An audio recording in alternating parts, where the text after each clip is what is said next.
बे समाव बर' हारिनि थाखाय मोनसे गोजोनथाव आरो गोग्गाथाव खौरां। नंगौ, उदालगुरि जिल्लानि सिङाव थानाय खैराबारि हारिमु हानजाया फैगौ 22 जानुवारिनि रिपाब्लिक डे सेलेब्रेशनाव बर'नि हारिमुखौ दिन्थिफुंनो खाबु मोनबाय।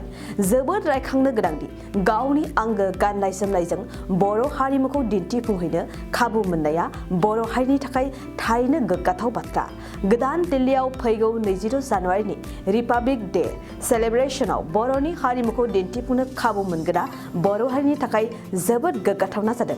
मिथिनाय बादिब्ला उदालगुरि जिल्लानि खैराबारि सेरजा हारिमु हानजाया स्टेट नर्थ इस्ट आरो नेशनेल लेभेलाव देरहासारनानै फैगौ 22 जानुवारिनि रिपाब्लिक डे सेलेब्रेशनाव दिन्थिफुंनो थाखाय सायख'जायो।